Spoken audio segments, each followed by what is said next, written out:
Hola a todos, yo soy Fray Juan David de Bogotá, Colombia. Nací en Bogotá, pero viví toda mi vida en Cajicá y por gracia de Dios y por llamada suya vivo en Israel, en Jerusalén, desde hace 5 años. Por invitación del Padre Fabián, quiero darles algunos mensajes desde lo que estoy viviendo en estos momentos particulares de nuestra historia aquí en Israel, con la ayuda de un hermano de Fray Nur del Irak, y la situación que estamos viviendo actualmente en cuarentena, como todos ustedes, como todos nosotros. Les mando un saludo muy especial a todas las familias de la pastoral de la diócesis de Zipaquirá y espero que pasen un fluido pascual lleno de esperanza y de fe en nuestro Señor. Bueno, hace 2 años estoy viviendo en el convento de San Juan en la montaña, en un pueblo que se llama Ain Karem, que pertenece al distrito de Jerusalén. Aquí nosotros conservamos la memoria del nacimiento, el lugar del nacimiento de San Juan Bautista y de la visitación de María. Aquí a mis espaldas está la iglesia de San Juan, en donde se conservan las ruinas de lo que un día fue la casa de Zacarías, el papá de San Juan. Y aquí nosotros los franciscanos conservamos este lugar y recibimos a peregrinos de todo el mundo todos los días, todos los días. Antes por aquella puerta entraban todos los días miles y miles y miles de personas, pero que desde comenzó la cuarentena ya no viene absolutamente nadie, las puertas cerradas y solamente quedamos aquí nosotros conservando este lugar. Quería darles dos mensajes de lo que este lugar significa, no solamente para los franciscanos, sino para los cristianos del mundo entero. Son dos personajes que nos recuerdan cómo es la vida o cómo debería ser la vida de los cristianos. El primero es el personaje de San Juan. San Juan fue el hijo de Zacarías, ¿no?, que vino al mundo milagrosamente por nuestro Señor, pero fue un hombre que anunció primero a Cristo y segundo vivió en la escucha atenta de la palabra de Dios y de la voluntad de Dios. Este hombre que nació aquí, en este lugar, y que de aquí se fue a vivir al desierto, es un ejemplo de cómo tenemos que vivir los cristianos. Un ejemplo de austeridad. Vivir en el desierto, ¿qué quiere decir? No en el desierto de la soledad, sino en el desierto de la austeridad. De vivir en la escucha atenta todos los días de la palabra de Dios. Y esa escucha atenta de la palabra de Dios nos llevaron a comprender que Cristo era el Cordero de Dios. Cómo San Juan escuchaba la palabra, ¿no?, meditándola, meditando los profetas, porque como Cristo mismo dice, todo lo que está escrito sobre mí, todo lo que escribieron los profetas debe cumplirse. Y eso, todo aquello que escribieron los profetas, en lo que nosotros llamamos el Antiguo Testamento, era lo que San Juan Bautista meditaba y comprendía, y era esa era la escucha de San Juan Bautista, escuchando lo que decían los profetas. Y así fue que él logró comprender que venía Jesús, y que este hombre que pasó de frente a él era el Mesías que todos esperaban. Pero era un Mesías distinto, no era el Mesías que vino, como recordamos en el Domingo de Ramos, no era un Mesías que vino como un guerrero, cabalgando un caballo, sino era un hombre que cabalgaba un asno,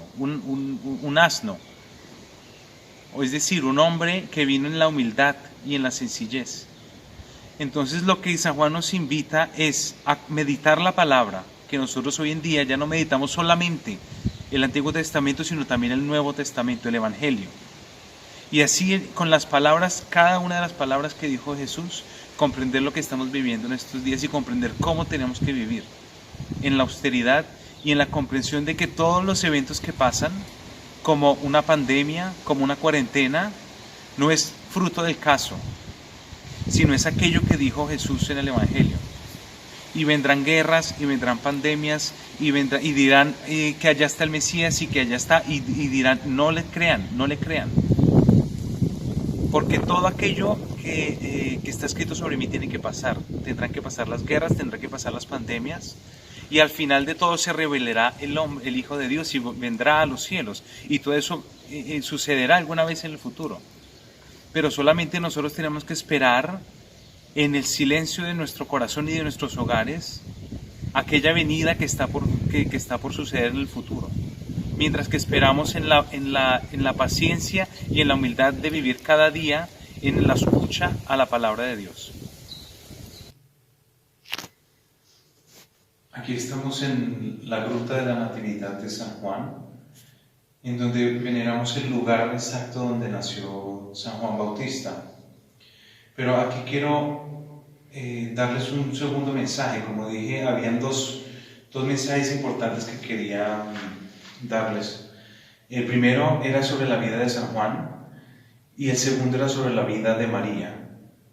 Y aquí en este lugar, si bien es el lugar donde nació San Juan, también es el lugar donde María vino desde Nazaret a servir a su prima Santa Isabel mientras tenía el niño.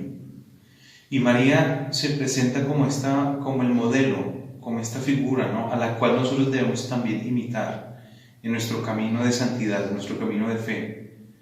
Porque ella, siendo la madre de Dios, vino a servir a su prima. Y esto es el mensaje que este lugar nos transmite a todos los cristianos del mundo: el servicio. Un servicio humilde. Porque María no vino aquí como reina, como la madre de Dios, sino vino como sierva. No solamente la sierva de Dios, sino la sierva también de la humanidad. María no vino aquí a ser adorada, sino vino a servir como el Hijo del Hombre. Por eso es que ella es modelo del cristiano, como también fue modelo de Cristo, de vida cristiana, ella misma, ¿no? Y María aquí nos enseña a que tenemos que servir, o que debemos servir, no solamente las personas que estamos acostumbrados a servir. Es decir, muchas veces escuchamos: sí, tenemos que servir a los pobres. Entonces nos vamos a los lugares más alejados de nuestras ciudades, buscando a ancianos, buscando a personas, buscando a quién servir, buscando amigos, nosotros mismos buscamos a quién servir.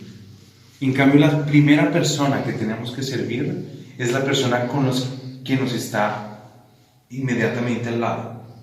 María vino a servir a su prima. Y así nosotros tenemos que servir a la persona que nos está directamente, literalmente, junto a nosotros. Los padres que sirvan a sus hijos, los hijos que sirvan a sus padres, las esposas que sirvan a sus esposos y viceversa. Los hermanos que se sirvan entre ellos. Así como nosotros aquí somos 25 frailes, que estamos llamados de todas partes del mundo a servirnos los unos a los otros. Y en este momento de cuarentena, que no podemos ir a donde están los más necesitados, al final los más necesitados somos nosotros que vivimos acá. El que vive junto a mí, el que se sienta junto a mí, mi hermano. Y es eso lo que nos enseña María. Y aquellas personas que viven solas, como dice San Pablo, que sirvan al Señor. Es decir, como San Juan, que sirvan y mediten el Evangelio, que sirvan al Señor como mejor conviene, con ayunos, con oraciones, con peticiones, con la meditación de la palabra. Y es en ese amor en donde se encuentra el sentido de todo el cristiano, porque si no hubiera la cuarentena, nosotros no tendríamos la necesidad de servir al que está al lado, sino voy fuera, a buscarme una vida, a buscarme el trabajo, a buscarme el estudio. Pero la cuarentena nos hace comprender la esencia del cristiano, que es amar. Y es amar a quien que vive junto a mí y servirlo. Porque Dios me lo mandó como un don. Y la persona, mi esposa, mis hijos, son un don de Dios, que tengo que cuidarlo, que tengo que donarme totalmente también a Él, a esa persona, a esos hermanos, a esas familias. Es el don total de sí. En la cuarentena y viviendo juntos es donde salen las peleas, donde no soporto a mi esposa, no soporto a mis papás, no soporto a mis hermanos, no soporto a nadie. Es porque al final no te soportas a ti mismo. Entonces antes la última invitación es que antes de ir a la persona junto a ti, es que vayas dentro de ti mismo y sirvas a ti mismo y conozcas a ti mismo y aceptes a ti mismo.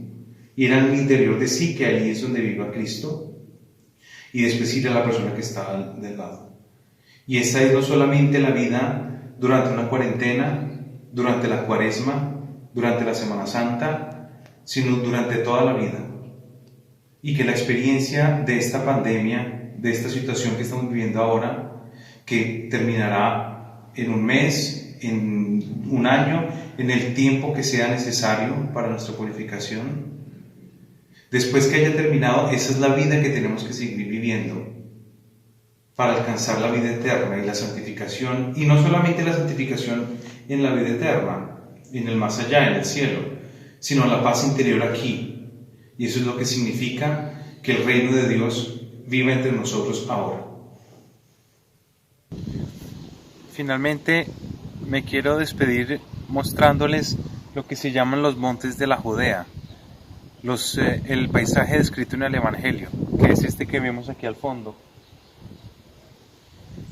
Y mi última invitación es hacer presente lo que la Tierra Santa significa para nosotros, también como cristianos.